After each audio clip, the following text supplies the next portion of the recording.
Hola, soy Víctor Aramburu y pues soy profesor de Desarrollo Económico, de Economía Regional y pues también consultor en políticas públicas.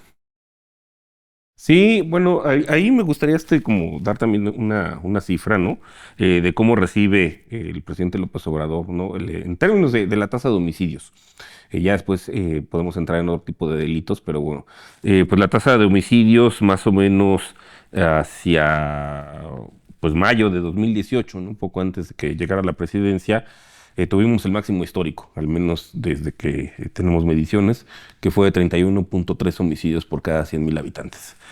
Y pues hacia el final, ¿no?, del sexenio del presidente López Obrador, hubo una reducción a 26.6 por cada 100.000 habitantes. Entonces, digo, no es una gran reducción, pero pues son 5 homicidios, ¿no?, más o menos por cada 100.000 habitantes. ¿Cuándo empezó el problema? Que hay que decirlo, ¿no? Pues evidentemente con Felipe Calderón. O sea, Felipe Calderón pues recibió la tasa de homicidios más baja de la historia, ¿no? Reciente, que llegó a ser de 5.8 por cada 100.000 habitantes en febrero de 2007 y pues la cuadruplicó, ¿no?, hasta 26.3 en mayo de 2011, con su guerra a favor del narcotráfico, ¿no?, diría yo, y bueno, con su secretario, y no solamente su secretario, porque pues era toda la estructura de la Policía Federal de ese entonces, pues coludida, ¿no? Hoy lo sabemos, bueno, pues está sentenciado, ¿no?, incluso en Estados Unidos, pues por narcotráfico. Entonces, pues básicamente Felipe Calderón privatizó hasta la seguridad, se la otorgó al narcotráfico. Y bueno, pues en este cambio de estrategia que se empezó a dar con el presidente López Obrador, que sí, quizá por ahí profundizamos más adelante, ¿no?, que tuvo que ver justamente con la sustitución de esa Policía Federal corrupta, ¿no?, y coludida con el narcotráfico y la creación pues de una nueva Policía Nacional, ¿no?, la Guardia Nacional, la desaparición del CISEN, entre varias otras estrategias, ¿no? Bueno, pues, sobre todo la de perdón, abrazos no balazos, ¿no? Que bueno, los malquerientes, y yo no sé, ya a estas alturas ya son idiotas o qué, pues dicen que era abrazo a los delincuentes, ¿no? Cuando en realidad no, pues era a las juventudes, ¿no?, que pues no tenían muchas perspectivas, ¿no? Les llamaban de manera peyorativa ninis, ¿no?, que no estudiaban ni trabajaban, cuando pues en realidad pues muchos de ellos sí estaban trabajando, ¿no?, sobre todo mujeres, en trabajos de cuidados, y pues también no es que el mercado laboral pues les ofreciera ni buenos salarios, ni pensiones, y por otra parte pues el gobierno en términos de educativos pues tampoco daba muchas opciones, ¿no? Además ni siquiera cubría el costo de oportunidad de la educación, y ahora bueno pues sí hay becas, ¿no?, en ese sentido, y también de capacitación, ¿no?, para aquellos que ya egresaron, pues que adquieran experiencia laboral. Entonces esa era la estrategia de los abrazos, ¿no? O sea, no balazos a los jóvenes, más bien, ¿no? Y abrazos a jóvenes que en otra perspectiva, ¿no?, de haber continuado las cosas como veníamos en los sexenios tanto de Felipe Calderón como de Enrique Peña Nieto, pues hubieran sido presas, ¿no?, del narcotráfico. Pero bueno, todas estas bases se empiezan a sentar y lo que tenemos hoy pues es una reducción efectivamente histórica, ¿no? A junio de 2026, ¿no?, de este año, la cifra más reciente que tenemos de las cifras que publica el secretario ejecutivo del Sistema Nacional de Seguridad Pública, es de 12.6 por cada 100.000 habitantes, ¿no? Entonces, pues se ha reducido a la mitad, ¿no?, de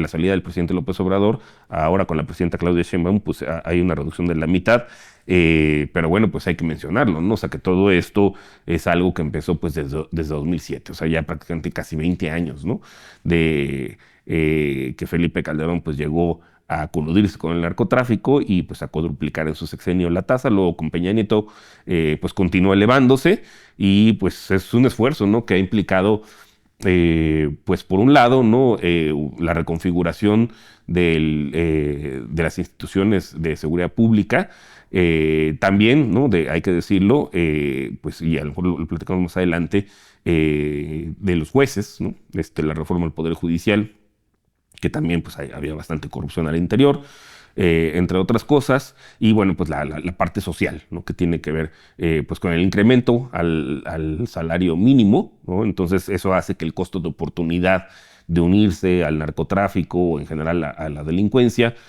pues sea más alto, ¿no? ¿Por qué? Porque pues, puedo tener un empleo, esa formal o incluso informal, que paga bien. Y además, bueno, también la reforma al sistema de pensiones, ¿no? Particularmente del IMSS, pues que se han incrementado, ¿no? También en función del salario mínimo. Entonces ya no es solamente además voy a tener un mejor trabajo, sino que me voy a pensionar con más dinero. Y para el caso pues, de los jóvenes, pues que haya más oportunidades educativas y que se cubra también ese costo de oportunidad de capacitarse o de educarse. Sí, incluso la percepción de inseguridad también ha mejorado en ese sentido.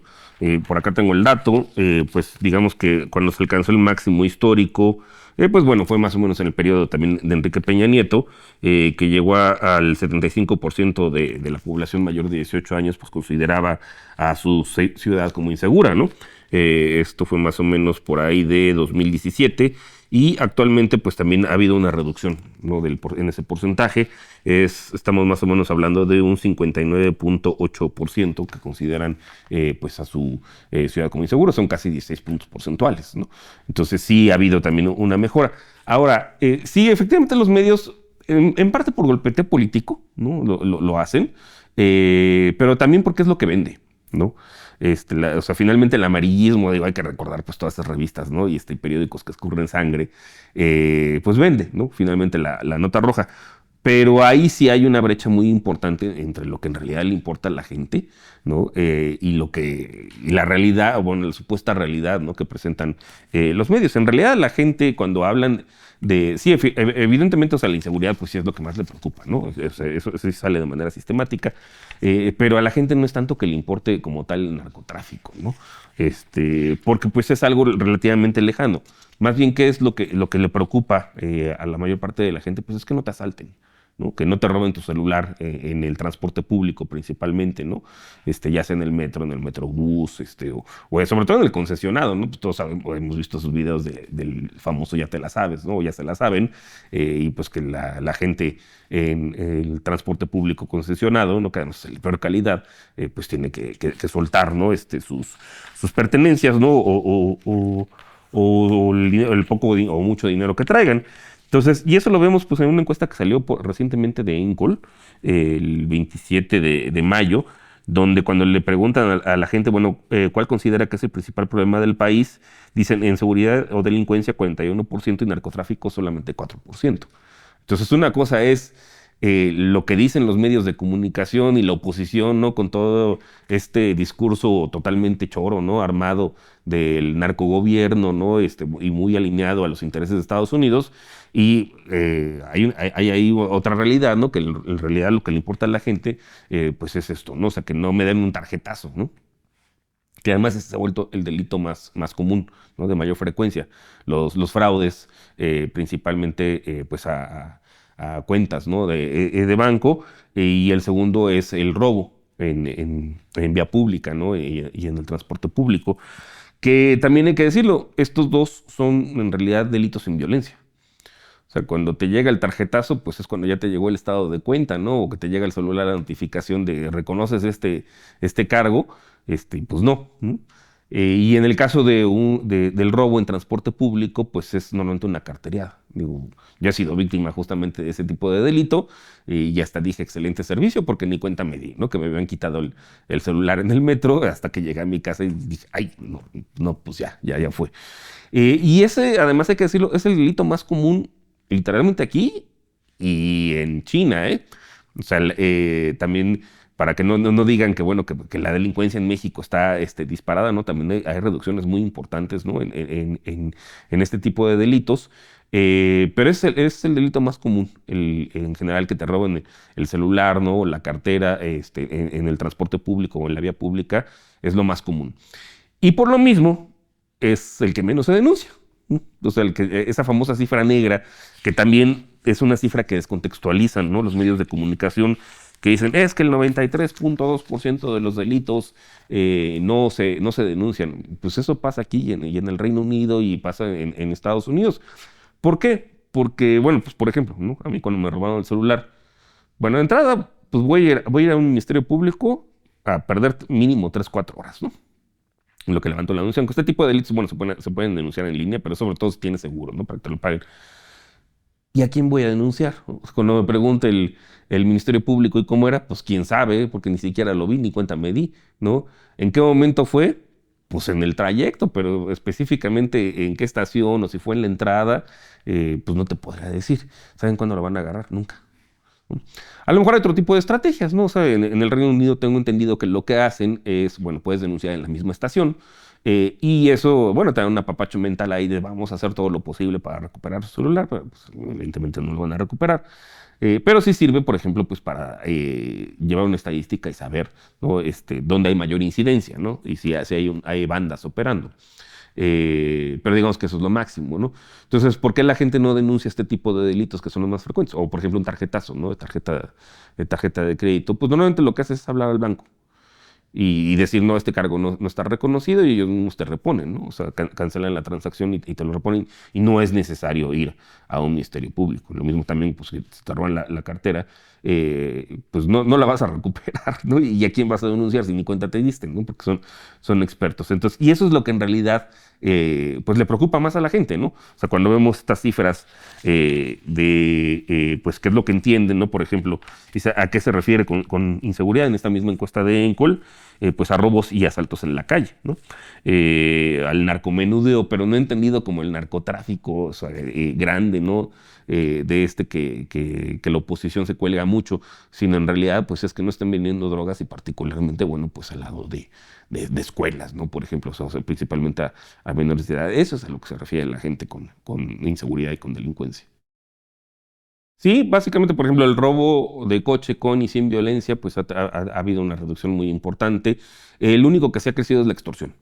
Pero también hay que decirlo, o sea, por extorsión se pueden entender dos tipos, o sea, de delitos. O sea, por una parte están las extorsiones telefónicas y de hecho, bueno, en esta encuesta nacional de victimización, es de donde estoy sacando estos datos, digo, los más recientes son de 2025, más o menos se prevé que para septiembre salga la nueva ronda. En realidad, pues digamos, este tipo de delitos, pues sí pegan, pero han venido a la baja, ¿no? Entonces, en el caso de las extorsiones, 9 de cada 10 son telefónicas. O sea, solamente 1 de cada 10 es derecho de piso. También hay que decirlo, ¿no? Y bueno, pues en las extorsiones telefónicas, pues uno ya se las sabe. Digo, hay gente que sí sigue cayendo, ¿no? Todavía. Pero, pues simplemente cuelgas, ¿no? En esos casos y no pasan mayores, ¿no? Pero en el caso, bueno, de las que sí están creciendo, y ahí sí creo que hay que poner el énfasis, pues es en el derecho de piso, que ahí sí también es el narcotráfico, ¿no? O sea que, vamos, comentaba yo en alguna ocasión que, pues básicamente tiene la misma lógica que un empresario, ¿no? O sea, finalmente, ¿cuál es el objetivo del narcotráfico? Pues maximizar utilidades, ¿no? Maximizar ganancias. ¿Y de qué forma lo pueden hacer? Y eso se refleja mucho también, pues, en la prevalencia, ¿no? De homicidios. Lo hacen, pues, capturando las plazas, ¿no? Que ellos les llaman. Y, por ejemplo, bueno, pues actualmente el estado, ¿no? Donde tiene la mayor tasa de homicidios es Colima. Sin embargo, es una gran paradoja, porque Colima es un estado relativamente seguro. O sea, no te van a asaltar, ¿no? O sea, en la calle, no te van a robar el coche. Bueno, sí se da, pero no, o sea, digamos, no como sucede en el Estado de México, como sucede aquí en la Ciudad de México, que es otra dinámica. Allá más bien pues aparecen los muertos y es principalmente porque están peleando por Manzanillo. Manzanillo, que es el puerto más importante de México, ¿no? El de mayor calado. ¿Y por qué les importa hacerse de Manzanillo? Y bueno, y también en Guerrero, ¿no? Que tiene ese tipo de violencia, pues está Acapulco. ¿Por qué les importan tomar los puertos? Porque pues es la vía de entrada, ¿no? Ya sea de los precursores químicos para hacer drogas sintéticas que vienen de Asia o de la cocaína que viene de Sudamérica. Y pues si tú tienes el control del puerto, pues básicamente le dices al narcotraficante asiático o al narcotraficante sudamericano, pues mira, yo soy el único comprador. O sea, básicamente yo tengo el poder monopsónico, ¿no? En economía y pues te lo compro a este precio, si quieres. Si no, pues a ver quién te lo compra, ¿no? Vete con el cártel de a ver de dónde y a ver si te da un mejor precio, pero yo tengo controlados, digamos, los puertos de entrada hacia México y siguen la misma ruta. O sea, la misma ruta que seguiría, por ejemplo, la industria automotriz. Eh, vienen los insumos, ¿no? Entran por medio del Pacífico, se procesan en el Bajío, ¿no? Aunque ha habido reducciones importantes también de la violencia en Guanajuato, ¿no? Principalmente. Se procesan en el Bajío y se exportan, porque en realidad el consumo en México sigue siendo bajo. Afortunadamente sí ha habido incrementos, pero sigue siendo, en comparación con Estados Unidos y con Canadá, pues sigue siendo sustancialmente bajo. Y opera la misma lógica, o sea, porque vemos que también estados como Chihuahua, como Baja California, como Sinaloa, ¿no? O Sonora son de los que tienen también tasas relativamente altas, no tan altas, pero, o sea, como Colima, pero sí tienen tasas relativamente altas en respecto al resto del país, pues porque son las puertas de salida. Entonces, la lógica es la misma, ¿no? O sea, el narco mexicano pues toma el control de estas plazas para tener el poder monopólico, ¿no? Ser el único que venda, y al narco gringo, que por supuesto que hay narcos en Estados Unidos, ¿no? Aunque no lo quieren decir, bueno, pues te vendo la droga a este precio, si quieres, ¿no? Si no, pues a ver de dónde la consigues. Y seguramente pasa lo mismo en Canadá, ¿eh? O sea, hay que decirlo porque pues, durante mucho tiempo Canadá pues ha navegado, ¿no? de muertito, pero pues es una frontera incluso todavía más grande. Imagínense la cantidad de cosas que entran por ahí, todavía más, pues con menos controles que la frontera mexicana. Entonces, esta es la lógica, o sea, finalmente, y siguen lo mismo, y yo pensaría, o sea, porque, o sea, no es como que llegue un cargamento exclusivo de cocaína, ¿no? De precursores químicos de Asia, ¿no? Seguramente viene coludido con alguna empresa legal en algún cargamento, y como no tienes la capacidad de revisar absolutamente todo lo que entra, y que además puede ser el tamaño de un zapato, pues muchas cosas entran. Y seguramente con las compañías de logística también, ¿no? O sea, las que llegan a Guanajuato. Entonces, ahí seguramente también hay alguna suerte, lo acabamos de ver con el huachicol fiscal, ¿no? O sea, hay cierta colusión por ahí. Pero bueno, sí, hemos visto una reducción importante en ese sentido, y contrasta mucho justamente con lo que dicen los medios, porque si uno ve del otro lado, ¿no? Del Golfo, pues estados que anteriormente, por ejemplo, con Javier Duarte, ¿no? Con Veracruz, que era un estado muy violento, al menos en términos de homicidios, pues ha bajado sustancialmente, ¿no? Tamaulipas, aunque no lo creamos, Tamaulipas tiene una tasa de homicidios muy baja, Nuevo León también, bueno, ya ni se diga Yucatán, ¿no? Que Yucatán pues tiene tasas de homicidios, incluso yo diría hasta mejores, ¿no? No llega ni a uno por cada 100,000 habitantes que Finlandia, por ejemplo. Entonces también sí contrasta mucho. Y pues finalmente, ¿cómo opera el narcotráfico, no? O sea, finalmente pues es una empresa más, es una industria más de exportación. Y que cuando empezó a creer a partir del modelo neoliberal, ¿no? Y cuando empezó a creer, pues a partir de que en su momento, ¿no? En Cuba, pues ya no podían pasar por ahí, ¿no? O sea, gracias al gobierno socialista tan atacado ahora por el secretario de Estado de Estados Unidos, que además cuya familia sí está vinculada al narcotráfico, pues paradójicamente esa ruta, que era la más lógica, ¿no? Pasar por medio del Golfo de México y vía Cuba, no pasa simplemente por el gobierno que tiene, ¿no? Por el gobierno socialista. Entonces, ¿por dónde tiene que pasar? Pues pasa por México. O sea, a nosotros pues nos ha perjudicado en ese sentido, ¿no? La apertura comercial, ¿no? Y el narcotráfico pues van muy de la mano en ese sentido, o sea, porque son básicamente las mismas rutas comerciales y el mismo mercado, ¿no? De consumo. Sí, fíjate, también eso es muy interesante porque, bueno, pues esta misma encuesta, la ENVIPE pregunta, pues por la percepción de corrupción de autoridades, ¿no? De seguridad pública, impartición de justicia. Y bueno, pues la que menos tiene es el ejército, ¿no? O sea, solamente una cuarta parte de las personas entrevistadas percibían corrupción. Le sigue la Guardia Nacional, ¿no? Con el 32.5. Y luego ya aquí se empiezan a disparar las cifras, ¿no? Cuando pregunta, por ejemplo, por la policía de tránsito, pues 75.1%, o sea, 3 de cada 4 personas entrevistadas pues dicen que sí es una policía corrupta. Aunque hay que decirlo, ¿de quiénes dependen las policías de tránsito? Normalmente de los municipios, ¿no? De los gobiernos municipales o de los gobiernos de las entidades federativas, que eso también es un llamado de atención. Porque antes uno podía decir, bueno, pues es que están en manos de la oposición, pero pues ya no. O sea, ya Morena tiene ya el control de muchos gobiernos de las entidades federativas, entonces ese es un pendiente, ¿no? Lo mismo pasa también con las policías estatales.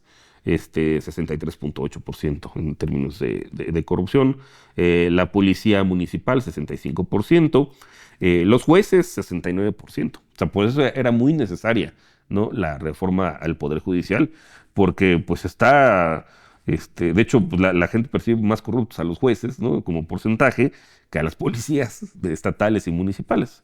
Los ministerios públicos, ¿no? También yo creo que ese es otro pendiente, con un 63%, ¿no? En términos de percepción de corrupción. Y en confianza, pues también lo vemos, ¿no? ¿Cuál es la institución que a la gente le genera mayor confianza? Pues es el ejército, ¿no? Nuevamente, contra todo lo que tenga que decir los progres, malaunditas, ¿no? Que la militarización, ¿no? Que es un discurso que les gusta mucho, sobre todo a los de Movimiento Ciudadano, pero bueno, pues ya los del PAN también paradójicamente empiezan a hablar en contra de la militarización. Pues en general la gente, no, ese otro México real, a quien más confianza le tienen, pues es el ejército. Sigue la Guardia Nacional, ¿no? Con 78.3%. Paradójicamente a la policía de tránsito también la gente le tiene confianza, aunque la considere corrupta. La policía estatal. ¿Y a quienes le tienen menos confianza? A los jueces. Solamente 20.2% de la población, uno de cada cinco, le tiene confianza a los jueces. Y pues esto refuerza justamente, ¿no? O sea, que parte de la estrategia, además de deshacerse de la Policía Federal y sustituirla por la Guardia Nacional, pues también era limpiar al Poder Judicial. Y todavía falta, ¿no? Porque solo se limpió una parte, ¿no? Y de los poderes judiciales de las entidades federativas, pero es un proceso que debe continuar. Sí, efectivamente, o sea, bueno, en economía hay una palabra para ese fenómeno que le dicen rendimientos marginales decrecientes, ¿no? Que es una ley casi, casi para muchas cosas, ¿no? Pues, por ejemplo, no sé, digo, a una persona le das una computadora y su productividad aumenta mucho, pero si le das dos, pues ya, pues ni que fuera Nacho Cano, ¿no? Facho Cano para estar tocando con dos al mismo tiempo, y a tres no le sirve de nada, ¿no? Pasa un poco lo mismo con esto. O sea, sí, ahorita estamos viendo reducciones muy importantes, pero cada vez seguramente pues eso va a ser más difícil, ¿no? O sea, llegar a reducir todavía más esa tasa de homicidios. Digo, lo ideal sería llegar, ¿no? A ese histórico bajo que tuvimos en 2007, antes de que pues Felipe Calderón lanzara su guerra a favor del narcotráfico. Pero bueno, pues ya tener una tasa de 12.7, y en realidad es un promedio, porque hay que decirlo, ¿no? O sea, hay lugares, como comentaba, o sea, en el caso de Yucatán, pues que o sea, la tasa de homicidios no llega ni a una, ¿no? Ni a un homicidio por cada 100.000 habitantes.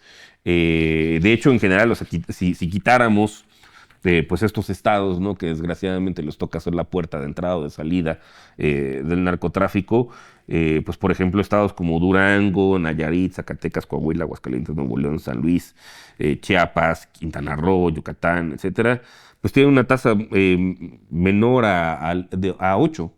Entonces digamos que ellos ya están pues en ese mínimo histórico. En realidad, el problema más bien pues es centrarse en esos estados que pues para su desgracia les toca hacer la puerta de entrada o la puerta de salida de exportaciones a Estados Unidos.